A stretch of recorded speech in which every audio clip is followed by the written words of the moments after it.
बीड जिल्ह्यातील मसाजोग गावचे सरपंच संतोष देशमुख यांच्या हत्ये प्रकरणाला जवळपास 1 महिना पूर्ण झाला.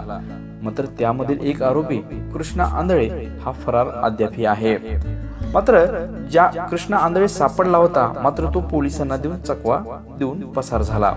जेव्हा आरोपी सुदर्शन गुले आणि सुधीर सांगळे हे पोलिसांना सापडले, त्याच वेळेस मात्र कृष्णा आंधळे हे तिथे होता. मात्र तो थोडक्यात पोलिसांना चकवा देऊन पसार झाला.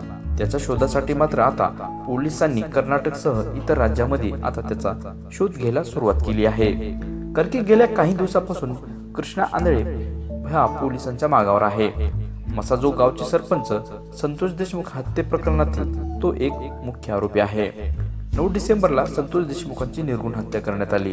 तेव्हापासून हा कृष्णा आंधळे फरार आहे, पण सतत तो पोलिसांना गुंगारा देत आहे. खरं तर या प्रकरणातील काही दिवसापूर्वीच पोलिसांनी सुदर्शन गुले आणि सुधीर सांगळे यांना बेड्या ठोकल्या. तसेच बीड पोलिसांच्या विशेष पथकाने पुण्यातून या दोघांना जेरबंद केलं, पण कृष्णा आंधळे काही त्यांच्या हाती लागला नाही.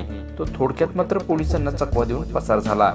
त्याच्या शोधासाठी पोलिसांनी आता इतर राज्यातही त्याचा शोध घ्यायला सुरुवात केली आहे.